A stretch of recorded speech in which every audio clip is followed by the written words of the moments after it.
السلام علیکم dear students, آپ کلاس فورتھ آپ اپنی اردو بک کا پیج نمبر 14 نکالیں۔ تو یہاں پہ آج ہم نے پڑھنا ہے اسم۔ کیا پڑھنا ہے؟ اسم، ٹھیک ہے۔ اسم، اسے اردو میں اسم کہتے ہیں، انگلش میں ناؤن کہتے ہیں۔ کیا کہتے ہیں؟ ناؤن۔ انگلش میں کیا کہتے ہیں؟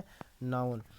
تو اردو میں اسے اسم کہتے ہیں۔ تو اس کی ڈیفینیشن یہ ہے، اسم وہ کلمہ ہے۔ کلمہ مطلب جو چی بات ہم منہ سے بولتے ہیں، زبان سے بولتے ہیں، اسے کلمہ کہا جاتا ہے، ٹھیک ہے۔ جو بات ہم منہ سے بولتے ہیں اسے کلمہ کہا جاتا ہے۔ کیا کہا جاتا ہے؟ کلمہ۔ منہ کے الفاظ، منہ سے بولے ہوئے الفاظ، اسے کلمہ کہتے ہیں۔ وہ اسم وہ کلمہ ہے جو کسی شخص، جگہ یا چیز کے نام کو ظاہر کرے۔ کہتے ہیں اسم وہ کلمہ ہے، وہ منہ سے بولا ہوا لفظ ہے جو کسی شخص یا کسی انسان کے نام کو ظاہر کرتا ہے، یا کسی جگہ کے نام کو ظاہر کرتا ہے، یا کسی چیز کے نام کو ظاہر کرے، تو اسے کہتے ہیں اسم۔ یہاں پہ مثلاً ہے، مثال کے طور پر احمد ہے، یہ شخص ہے۔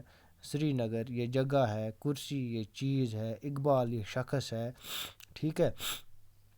تو ہم نے دیکھا ہی ہوگا کہ انگلش میں بھی ہم نے پڑھا ہے، اسم noun is the name of a person, place اور اے تھنگ۔ ناؤن اس شخص کا ناؤن اسے کہتے ہیں جو کسی شخص، چیز یا جگہ کے نام کو ظاہر کرے۔ تو اردو میں اسے اسم کہا جاتا ہے۔ کیا کہا جاتا ہے؟ اسم۔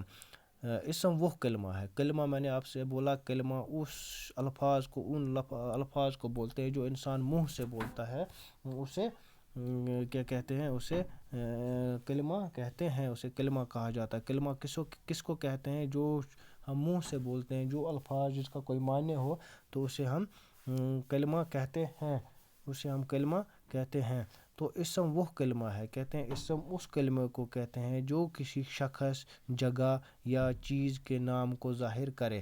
تو آپ نے سمجھ آیا ہوگا، اسم وہ کلمہ ہے جو کسی شخص، جگہ یا چیز کے نام کو ظاہر کرے، تو اسے اسم کہتے ہیں۔ مثلاً احمد، سری نگر، کرسی، اقبال، ٹھیک ہے، ٹھیک ہے۔ تو یہ ہو گیا اسم۔ تو آپ اس میں کتاب لکھ سکتے ہیں، قلم لکھ سکتے ہیں، ٹوپی لکھ سکتے ہیں، کپڑے لکھ سکتے ہیں، ارشد لکھ سکتے ہیں، حامد لکھ سکتے ہیں، یا سری نگر ہے، جموں ہے، ہندواڑہ ہے، کپواڑہ ہے۔ تو یہ ہو گیا جگہ، چیز ہے۔ تو شارٹ میں ہم کہیں گے اسم وہ کلمہ ہے جو کسی شخص یا